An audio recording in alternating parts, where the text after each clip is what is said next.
नमस्कार.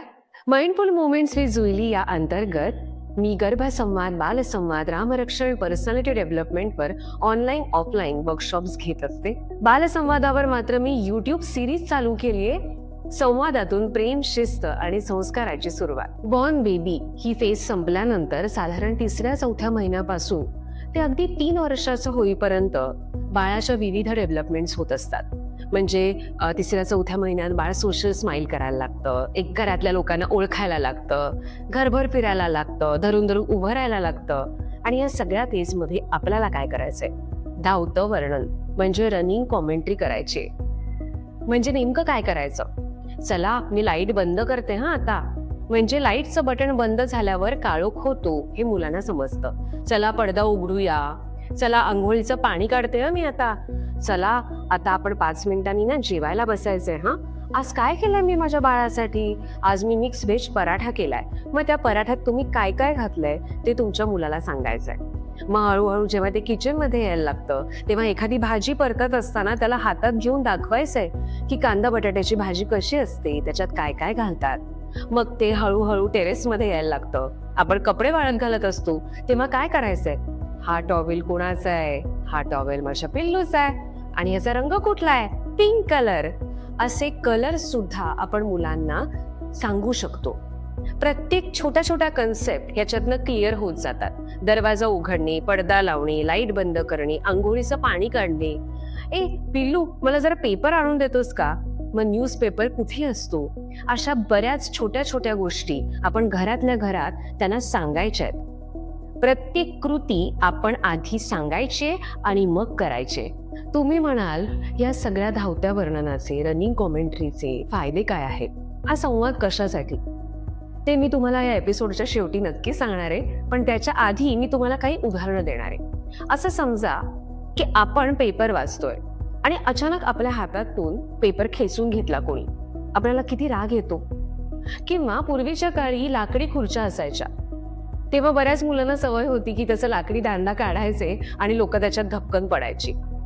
तो लाकडी दांडा काढलाय हे आपल्याला माहिती नसायचं.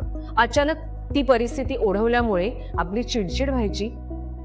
अजून एक महत्वाचं उदाहरण, असं समजा की आपण काहीतरी वाचन करतोय किंवा लॅपटॉपवर महत्वाचं काम करतोय, लिखाण करतोय आणि अचानक आपल्याला मागून कोणी येऊन पकडलं आणि सांगितलं की बास बास तुझं लिखाण आता, बास झालं वाचन, आता पोळ्या करायला घे. आपल्याला होईल व्हॉट इज दिस? आपण काहीसं मुलांच्या बाबतीत हेच करतो. आपण मुलं खेळत असतात, मुलं ब्लॉक्स खेळत असतात, मुलं काहीतरी कलरिंग करत असतात, आपण मागून त्यांना उचलतो, पटकन कपडे घालतो आणि सांगतो चल आता फिरायला जायचंय. मुलं कशात तरी इन्व्हॉल्व्ह झालेली असतात. त्यांना सांगूया ना आपण आधी की पिल्लू, हे तुझं आता रंगवणं चालू आहे ना, एक 10 मिनिटांनी आपण गार्डनला फिरायला जाणार होता, त्यामुळे आपण नंतर आवरायला घ्यायचंय. बऱ्याचदा असं होतं की डे केअर किंवा शाळेत आपण घालतो, मुलांना सांगतो इथेच जायचंय फिरायला, गार्डनमध्येच चाललोय फिरायला, आणि शाळेत घेऊन जातो. दवाखान्यात इंजेक्शनची वेळ असते तेव्हा मुलांना सांगतो चल आपण चॉकलेट आणायला जायचंय, आपण इथल्या इथेच फेरी मारायला चाललोय गाडीतनं, आणि डायरेक्ट गाडी थांबते दवाखान्याच्या समोर आणि डायरेक्ट इंजेक्शन. आपण मुलांना सांगतो की मी येतेच हा 10 मिनिटात, आणि आपण ऑफिसला निघून जातो आणि आपण दिवसभर येतच नाही. आपण मुलांशी खोटं बोलतो. तुम्ही म्हणाल मग मुलांना सगळ्या गोष्टी खऱ्या सांगायच्या का? तर नक्कीच नाही. त्यांच्या वयाला साजेशा त्यांना काही गोष्टी आधी सांगितल्या तर ते 100% कॉपरेट करतात. जर तुम्ही मुलांना सांगितलं शांतपणे घरात बसूनच की आज आपण इंजेक्शनला जायचं आहे कारण तुला स्ट्रॉंग व्हायचंय की नाही, मग घरातच अर्धा रडण्याचा कार्यक्रम होतो. पिल्लू, आज मी दिवसभर नाहीये हा, आजी आजोबांशी राहशील ना बरोबर? आज मी दिवसभर मला ऑफिसला जावं लागणार आहे, सॉरी, पण येताना मी तुला खाऊ घेऊन येते हा. हे जर तुम्ही मुलांना आधी सांगितलं तर मुलं मेंटली प्रिपेअर्ड होतात. जेव्हा मुलं थोडीशी मोठी होतात तेव्हा आपणच त्यांना टीव्ही लावून दिलेला असतो. अचानक आपल्या मनात येतं आणि आपण टीव्ही ठापकन बंद करून टाकतो. मोबाईल दिलेला असतो, अचानक मनात येतं, मोबाईल हातातनं काढून घेतो आणि म्हणतो बास झाला, आता भरपूर वेळ बघितलास टीव्ही किंवा भरपूर वेळ बघितलास मोबाईल. अशा अचानक केलेल्या गोष्टींमुळे मूल सहज चिडणारच. त्याच्यापेक्षा मुलांना सांगा की 5 मिनिटांनी किंवा अजून 2 स्टोरीज झाल्या की मी टीव्ही बंद करणार आहे. अशा खूप गोष्टी आहेत. आपण कोणाकडे जाणार असतो किंवा आपल्याकडे कोणी येणार असतं. मुलांना माहिती पाहिजे की आपल्या घरी आज कोण येणार आहे. मग बऱ्याचदा असं होतं की जेव्हा ते गेस्ट घरी येतात, मूल कुठेतरी बेडरूमच्या कोपऱ्यात जाऊन बसलेलं असतं, कारण त्याला माहितीच नसतं की घरी कोण येणार आहे.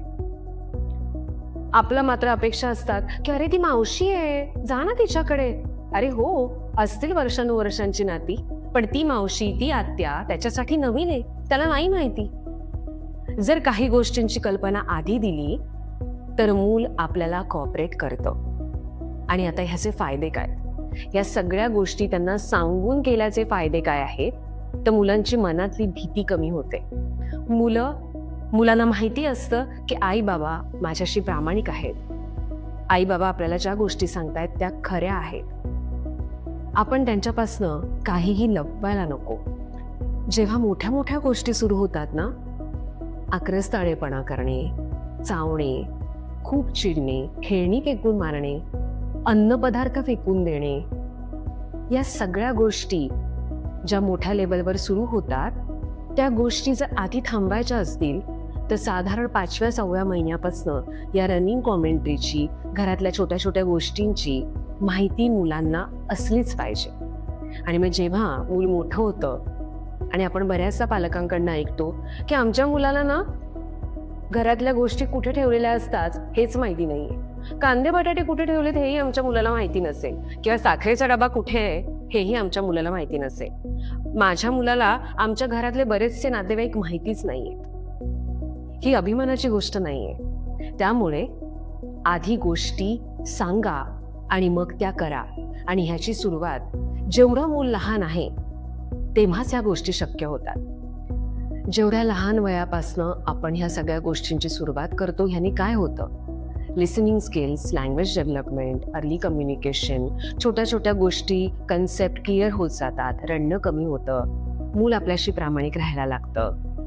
अशा बऱ्याचशा गोष्टींचा आपल्याला फायदा होतो. म्हणूनच या बालसंवादाची, या कम्युनिकेशनची गरज आहे, ज्याच्यातनं आपण प्रेम, शिस्त आणि संस्कार याची सुरुवात करू शकतो. बालसंवादचा हा दुसरा एपिसोड तुम्हाला कसा वाटला मला नक्की सांगा. तुमच्या मुलांनी तुम्हाला कोऑपरेट करायला हवं असेल तर आधी गोष्टी त्यांना सांगा आणि मग गोष्टी करा. Mindful movements with Juilee, from silent listening to meaningful talking या पेजला लाईक करा, फॉलो करा, शेअर करा आणि सबस्क्राईब करा.